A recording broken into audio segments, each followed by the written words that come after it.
Hello guys, Greg back with another video on the channel. It's all killer, no filler. Sorry, it's a bit makeshift still. We're still in lockdown over here, so I'm down in my office again. The lighting's crap, the sound's crap, there's an echo, so I do apologise, but I'll do my best. So about 2 years ago, I did a video which was favourite old school fragrances. And there were 5 of my personal favourites in that video. And at the time, I did say that it was going to be part of a series and I was going to do more videos, but I never did. So this is going to be part 2 of that series. And back in the first video, I did say that the old school gentlemanly type of fragrances is where a lot of my favourites sit. I just don't think any brand, any niche brand even, is doing anything remotely close to being as good as these old designer fragrances. Even stuff that's 3, 4, even more £100 for a bottle is not as creative and not as good as some of these what were cheap back in the time designer fragrances. So in this video, I've got another 5 to talk about today. First up, we've got this one from the house of Bogar, and this is called Furio.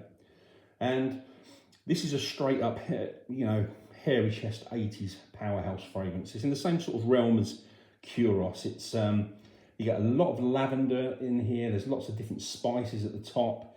Develops into exactly what you'd expect from this 80s style fragrance. It's got a very floral heart, lots of, it's masculine florals. There's lots of carnation, which you get in a lot of these 80s fougères. And the base, you get oak moss and civet. It's also got some animalic honey in here. Obviously, it's not easy to find anymore, but if you do get a chance, it's an absolutely superb fragrance. This is the aftershave version. It's still nuclear. And it's not one that you really ever hear talked about, but it really is so good. So that's Furio from Jacques Bogar. Next up, and I actually ran out of this one, and I bought this bottle just to show it in this video, so that's dedication for you. And I first reviewed this one back in 2013. It's from the house of Roshar, and it's called Oh Doroh. Still love this, still think it's superb. When I reviewed this, I described it as being a high quality lemon mixed with iced tea, rose and woods. And I said it gave me a feeling of being in water, drinking cocktails and iced tea, and there was kind of water all surrounding me. But it's just a very fresh, invigorating, warm weather fragrance. It's very cheap and it's still really readily available. So if you get a chance, check that one out. So the next one, this one's a classic. And when I was at secondary school, which was back in the 80s, all of my friends were wearing this. Everyone was stealing a few sprays from their dad's bottle. And when I think about it now, it's quite funny because I can't think of anything less suited to a 12-year-old than this. And this is from the house of Yves, and this is, of course, Curos. And this is vintage beast juice. I'm pretty sure this is 1984, this bottle. I've got various bottles of this, I'm not sure. Before we talk about it, I've also got somewhere I've got the Fraîcheur version, a vintage bottle, and I've also got the vintage sport as well.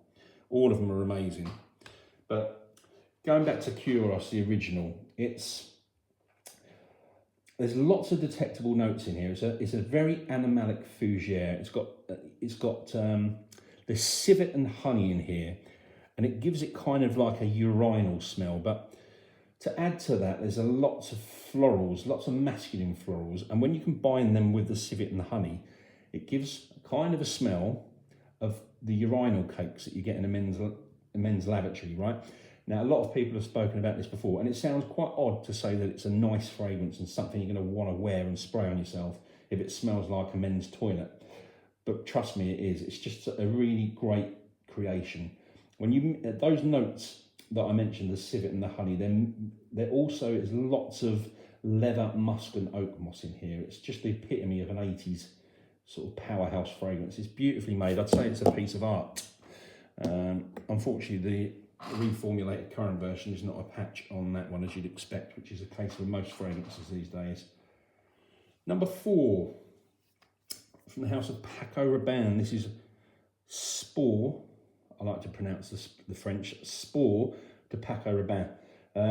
Love these old cheap sort of 80s, 90s, old style bottles. I think they're really cool. But this to me is the best Paco Rabanne fragrance ever. It's a very classic smelling, woody, spicy citrus. It's got some oak moss and some patchouli, which give it that 80s manly feel. but it is all more really about the woods and the citrus. And I think it's probably the best sport fragrance, or my favourite sport fragrance of all time. Fifth and final pick for this video. This is the first men's fragrance from the house of Cartier, and this is Santos de Cartier. This one was released in 1981, which was a great year for men's perfumery. Curos was also released in 1981, as was Chanel's Antaeus. And this one's not quite as in your face as those two, but it's still a proper 80s fragrance. It's a bit of a barbershop fragrance, lots of lavender at the top, a hint of bergamot. It develops into quite a spicy heart. The core of running through the heart is black pepper, and there's also some basil, or basil if you're in the States, and nutmeg. And it develops into a base of sandalwood, also vanilla, patchouli, and amber. So, and another thing in this fragrance is it's got a very subtle but very excellent coconut note, and it kind of fleets in and out. It's quite different but very well done.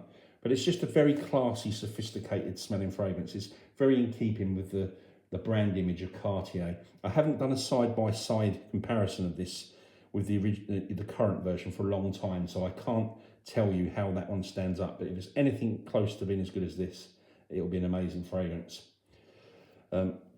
Can't stand this weird little bottle up, so we'll move it out of the way. So there you go. That's another 5 old school men's fragrances. There will be more versions of this video. I'll leave a link in the description below for the first one, and you know, leave a comment with some of your favourites. Be interested to know any that you like. And thanks for watching again. I'll be back soon with another video. Cheers.